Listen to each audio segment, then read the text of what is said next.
Venice எவ்வளோ அழகான நகரம். இந்த வெனிஸ்க்கு கொஞ்ச தூரத்திலே நிறைய அமானுஷங்கள் நிறைஞ்ச ஒரு தீவு இருக்கு. இந்த தீவு பகல்ல பார்க்க ரொம்ப அழகானதா இருக்கும். ஆனா சூரியன் மறைஞ்சதுக்கு அப்புறம் தான் இதோட உண்மையான முகமே வெளியே வரும். இந்த தீவு தான் போவேக்லியா. இட்டாலியில வெனிஸ் நகரத்துக்கு ரொம்ப பக்கத்துல தான் இது இருக்கு. இட்டாலியன் கவர்மெண்ட்டு இந்த தீவுக்கு மக்கள் போறதை தடை பண்ணி வச்சிருக்காங்க. மீன் பிடிக்கிறவங்கலாம் இந்த தீவுக்கு பக்கத்துல கூட போக மாட்டாங்க. அப்படியே போனாலும் ஏதோ குரல் கேட்டதாகவும் நிழல் மாதிரி உருவத்தை பார்த்ததாகவும் யாரோ அவங்கள பார்த்துட்டே இருக்க மாதிரி ஃபீல் பண்ணுறதாகவும் சொல்லியிருக்காங்க. ஆனால் ஏன் இங்கே அப்படி என்னதான் நடந்திருக்கும்? அதை தெரிஞ்சுக்கணுன்னா நம்ம பல நூறு வருஷங்களுக்கு பின்னாடி போகணும். ஹே காய்ஸ், நான் தான் Soumya and welcome to minutes park. 1348 யூரோப்பில் பிளாக் பிளேக்னு ஒரு மோசமான நோய் பரவிட்டு இருந்துச்சு. அப்போது வெனிஸ் நகரம் வர்த்தகத்தில் ரொம்ப முக்கியமான சிட்டியாக இருந்துச்சு. அதிகமான கப்பல் போக்குவரத்து இருந்ததால் இந்த நோயும் வெனிஸ் மக்களுக்குள்ள ரொம்ப வேகமாக பரவ ஆரம்பிச்சது. இதோட விளைவாக இந்த நோயை கட்டுப்படுத்த முடியாத வெனிஸ் கவர்மெண்ட் நோயால் பாதிக்கப்பட்ட மக்களை தனிமைப்படுத்த நினைச்சாங்க. அதுக்கு அவங்க சூஸ் பண்ண இடம் தான் இந்த போவேக்லியா. ஆனால் இந்த தீவில் அவங்களுக்கான மருத்துவ தேவைகள்லாம் பண்ணி வச்சுருந்தாங்களான்னு கேட்டிங்கன்னா அதுதான் இல்லை. எந்த ஒரு மருத்துவ வசதியுமே இல்லாமல் நோயால் பாதிக்கப்பட்ட மக்களை இங்கே கொண்டு வந்து விட்டுருக்காங்க. உதவி பண்ண யாருமே இல்லாமல் மக்கள்லாம் கொத்து கொத்தாக இறந்து போயிருக்காங்க. இந்த நோயால் பாதிக்கப்பட்டு இறந்து போன 1,60,000 பேரை இந்த தீவில் எரிச்சிருக்காங்கன்னு சொல்லப்படுது. இதில் ரொம்ப மோசமான விஷயம் என்னன்னா, நிறைய பேர் மயக்க நிலையில் இருக்கும்போது அவங்க இறந்துட்டாங்கன்னு நினச்சி எரிச்சிருக்காங்க.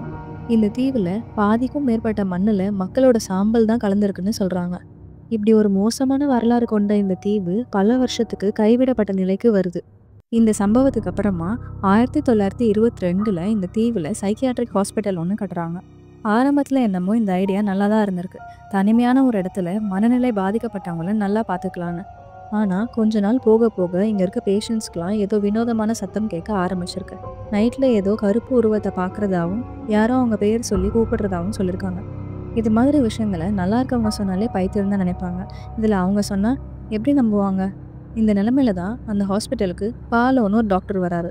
இவர் ஒரு சைக்கோ டாக்டர்னு கூட சொல்லலாம். மனுஷங்களோட பிரெயினை ஸ்டடி பண்ணுறதுக்காக இவர் இங்கே இருக்க பேஷண்ட்ஸை வச்சு நிறைய எக்ஸ்பெரிமெண்ட்லாம் பண்ணியிருக்காரு. இதில் நிறையா பேஷண்ட்ஸ் இறந்து கூட போயிருக்காங்க. உயிர் பிழைச்சவங்களில் ஒன்றும் வாய் பேச முடியாத மாதிரியோ இல்லை கை கால் செயல்படாத மாதிரியோ பண்ணியிருக்காங்க. ஆனால் அப்படியும் இந்த டாக்டர் அவர் பண்ணுற வேலைகளை நிறுத்தலை. பல வருஷத்துக்கு முன்னாடி இந்த தீவில் இறந்து போன மக்கள்லாம் இவர் இப்படி பண்ண சொல்லி என்கரேஜ் பண்ணுறதா நம்பியிருக்காரு. இப்படியே போயிட்டுருக்கப்போ ஒரு நாள் நைட்டு அந்த ஹாஸ்பிட்டலில் இருக்க டவரை நோக்கி அந்த டாக்டர் வேகமாக ஓடிருக்காரு. அவர் யாரோ கொலை பண்ண வர மாதிரியும் உயிர் பிழைக்க கெஞ்சுற மாதிரியும் கத்திட்டே ஓடிருக்காரு. கொஞ்ச நேரத்துலேயே அந்த டாக்டர் அந்த டவர்லேருந்து கீழே விழுந்து இறந்து போயிருக்காரு. இந்த சம்பவத்தை நேரில் பார்த்தவங்களாம் அவர் தானாக விழுந்து சாகலை, ஏதோ ஒன்று தள்ளி விட்டதாக சொல்கிறாங்க. அவர் கீழே விழுந்தும் சாகாமல் தான் இருந்தார். ஆனால் ஏதோ ஒன்று கருப்பாக புகை மாதிரி வந்து மூடி அவரை சாகடிச்சிடுச்சுன்னு சொல்கிறாங்க. அன்னையிலேருந்து இப்போ வரைக்கும் இந்த தீவு ஃபுல்லாக பேய்களோட தீவாக மாறிடுச்சு. இட்டாலியன் கவர்மெண்ட்டு இந்த தீவுக்கு மக்கள் போகிறத தடை பண்ணி வச்சுருக்காங்க.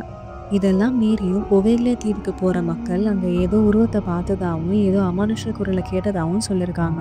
2001 பேயை பற்றி ஆராய்ச்சி பண்ணுற ஒரு டீம் இந்த தீவில் நைட்டு தங்குறதுக்கு பெர்மிஷன் வாங்கியிருக்காங்க. இதில் ஒருத்தவங்க நைட்டு ஃபுல்லாக அவரை யாரோ ஃபாலோ பண்ணிகிட்டே இருந்த மாதிரியும் மறுநாள் காலையில் எழுந்து பார்த்தா அவரோட முதுகில் நிறைய கீறல்கள் இருந்ததாகவும் சொல்லியிருக்காரு. இது மாதிரி பல கதைகள் இருக்குது இந்த தீவை சுற்றி.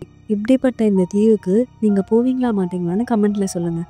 இது மாதிரி நிறைய வீடியோஸ் பார்க்கணுன்னா உடனே இந்த வீடியோக்கு ஒரு லைக்கை போட்டுட்டு நம்ம சேனலை சப்ஸ்கிரைப் பண்ணிக்கோங்க.